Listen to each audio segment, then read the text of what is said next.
Bismillahirrahmanirrahim. Assalamualaikum warahmatullahi wabarakatuh. Halo teman-teman semuanya. Kali ini kita akan membahas tentang perkembangan remaja dalam mata kuliah Psikologi Pendidikan. Sebelumnya, perkenalkan nama saya Safa Kamila Ramadhani AT dari kelas A, Prodi Bimbingan dan Konseling dengan NIM 220404 501031.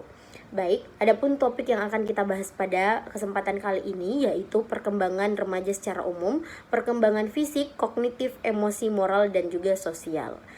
Nah, langsung saja kita ke materi yang pertama yaitu perkembangan remaja secara umum. Nah, perkembangan remaja secara umum dijelaskan bahwa masa remaja itu merupakan salah satu masa perkembangan yang dialami manusia dalam hidupnya. Dan masa remaja merupakan peralihan dari masa kanak-kanak ke masa dewasa. Perkembangan yang cepat dan perkembangan itu ada yang cepat dan juga ada yang lambat.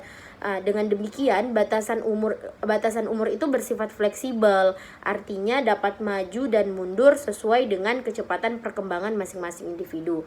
Adapun remaja itu dibagi menjadi 3. Ada remaja awal, pertengahan, dan juga akhir. Nah, remaja awal itu usianya 12 sampai 15 tahun dan remaja pertengahan itu 18 sampai 21 tahun. Remaja akhir usianya 15 sampai 18 tahun. Selanjutnya, kita akan membahas tentang perkembangan fisik. Nah, perkembangan fisik anak umumnya itu berlangsung secara teratur dan dapat diramalkan sebelumnya.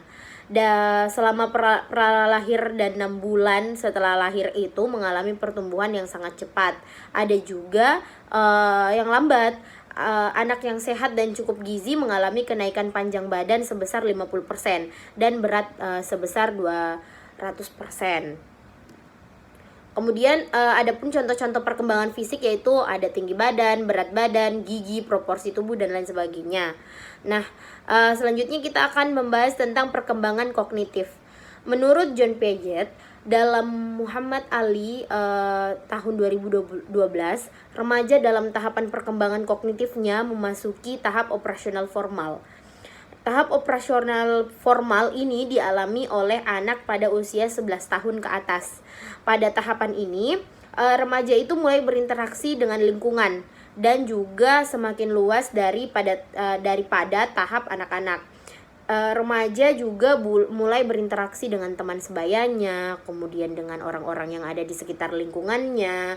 Nah, terus remaja ini juga berusaha untuk berinteraksi dengan orang yang lebih dewasa dari usianya.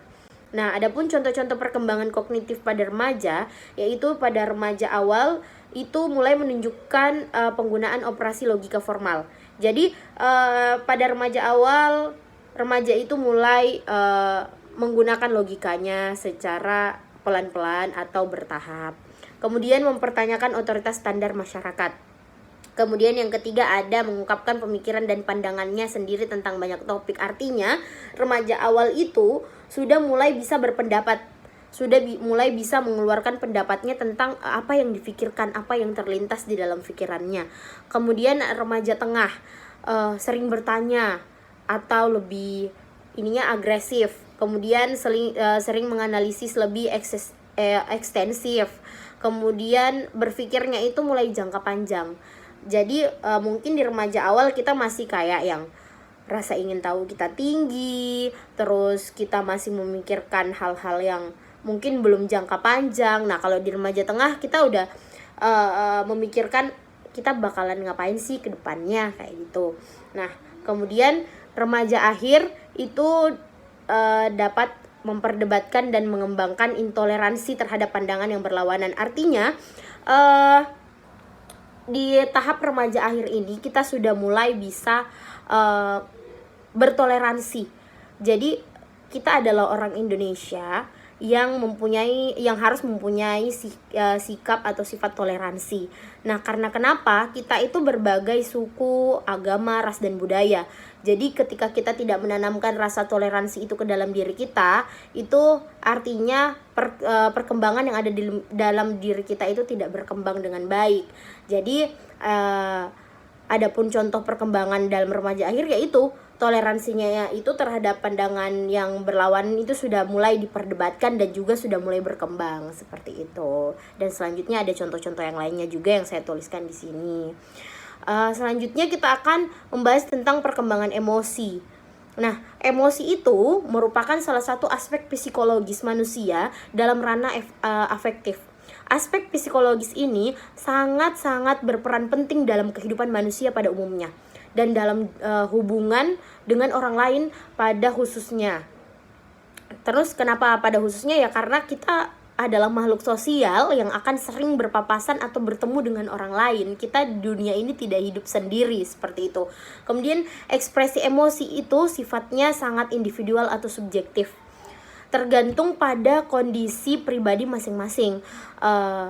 Manifestasi emosi yang sering muncul pada remaja termasuk heightened emotionally atau meningkatnya emosi, yaitu kondisi emosi berbeda dengan keadaan sebelumnya. Jadi bisa jadi 5 menit yang lalu remaja itu senang, 5 menit kemudian remaja itu langsung sedih. Artinya labil, emosinya itu pada remaja itu masih labil. Seperti itu. Kemudian ada pun contoh perkembangan emosi pada remaja, yaitu ada amarah. Amarah di dalamnya itu contohnya seperti brutal, mengamuk, kemudian mulai ada rasa benci, marah, jengkel, kesal hati dan lain sebagainya. Kemudian yang kedua ada kesedihan. Nah, di dalam aspek kesedihan ini mungkin pedih, kemudian sedih, sakit hati, suram, melankolis, mengasihani diri sendiri, kemudian kesepian atau putus asa, juga depresi dan lain sebagainya. Kemudian yang ketiga ada rasa takut. Nah, rasa takut ini di dalamnya itu meliputi seperti rasa cemas, takut, gugup, kemudian kita khawatir, was-was dan lain sebagainya. Juga yang keempat ada kenikmatan. Nah, kenikmatan ini yang sering kita rasakan yaitu bahagia, rasa puas, senang, terhibur, bangga, kemudian takjub, terpesona, apalagi tuh kalau misal kita lihat yang seger-seger yang kayak gitu. Terus ada aspek cinta. Nah, itu di sini ada persahabatan, kemudian kebaikan hati, kepercayaan, kemudian kasmaran, itu termasuk semua ke dalam perkembangan emosi. Nah, kemudian yang selanjutnya adalah terkejut. Itu adalah di dalamnya ada sikap takjub dan terpanah. Hampir sama dengan tadi yang sebelumnya, yaitu kenikmatan. Tetapi ini lebih ke aspek terkejut. Jadi kita terpanah sama sesuatu, takjub akan sesuatu, seperti itu. Kemudian yang selanjutnya ada jengkel. Nah, rasa jengkel ini kita seperti jijik, kemudian mual, muak, benci, mau muntah, yang seperti itu. Kemudian yang terakhir ada malu. Aspek malu ini di dalamnya ada rasa bersalah, kita malu hati, kemudian kesal hati, menyesal, rasa menyesal, kemudian rasa hina, kemudian aib dan hati yang hancur, seperti itu. Selanjutnya kita akan membahas tentang perkembangan moral. Nah, hasil penelitian Piaget mengungkapkan bahwa pada tahap operasional konkret 8-12 tahun anak sudah dapat memahami dan menghargai aturan-aturan. Mereka sudah dapat membedakan antara perbuatan yang baik dan perbuatan yang jelek serta akibat-akibatnya, seperti itu. Kemudian ada pun tingkat perkembangan moral, yaitu yang pertama ada prakonversional, yang kedua ada konversional, yang ketiga ada postkonvensional. Nah, di dalam prakonversional ini ada ketaatan terhadap hukuman. Kemudian yang kedua ada instrumental. Kemudian yang selanjutnya konversional itu ada persetujuan interpersonal. Yang kedua ada hukum dan aturan. Kemudian yang ketiga ada postkonvensional, yaitu ada kontrak sosial dan etika universal. Selanjutnya kita membahas topik yang terakhir, yaitu perkembangan sosial. Bronfenbrenner dalam Furman 1990 menyatakan bahwa perkembangan sosial terdapat hubungan resiprokal antara perkembangan sikap dan perilaku remaja dengan lingkungan sekitarnya, termasuk lingkungan fisik seperti keadaan rumah dan perabotnya, fasilitas belajar dan semacamnya. Perubahan-perubahan lingkungan sosial di sekolah dan kehidupan rumah tangga sangat besar peranannya terhadap perilaku sosial remaja. Nah, menurut Harlock 1996, 3 proses dalam perkembangan sosial, yaitu yang pertama ada berperilaku dapat diterima secara sosial. Artinya setiap kelompok sosial mempunyai standar bagi para anggotanya tentang perilaku yang dapat diterima untuk bersosialisasi. Seseorang tidak hanya harus menyesuaikan perilakunya sehingga ia bisa diterima sebagai sebagian dari masyarakat atau lingkungan sosial tersebut. Kemudian yang kedua ada memainkan peran di lingkungan sosial. Artinya remaja itu bermain peran di lingkungan sosialnya, yang bermain peran di lingkungan masyarakat dan sebagainya. Artinya setiap kelompok sosial mempunyai pola kebiasaan yang telah ditentukan dengan seksama oleh para anggotanya, yang setiap anggota itu dituntut untuk dapat memenuhi tuntutan yang diberikan kelompoknya, seperti kelompok diskusi, kemudian kelompok dalam masyarakat, organisasi, dan lain sebagainya.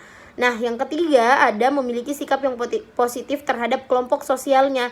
Jadi, untuk dapat bersosialisasi dengan baik, seseorang itu harus menyukai orang yang menjadi teman kelompoknya dan aktivitas sosialnya. Jika seseorang disenangi, berarti ia berhasil dalam penyesuaian sosial dan diterima sebagai anggota kelompok sosial tempat mereka menggabungkan diri. Jadi ketika kita nih bergabung di dalam sebuah kelompok lantas kita disenangi, berarti itu kita berhasil dalam penyesuaian diri. Seperti itu. Jadi banyak yang kita bahas di dalam perkembangan remaja ini, yaitu ada perkembangan remaja secara umum, kognitif, moral, sosial, emosi, dan lain sebagainya. Semoga itu bermanfaat bagi kita semuanya. Adapun daftar pustakanya akan saya lampirkan sebagai berikut. Cukup sekian penjelasan saya pada kesempatan kali ini. Kurang lebihnya mohon dimaafkan. Wassalamualaikum warahmatullahi wabarakatuh. See you guys.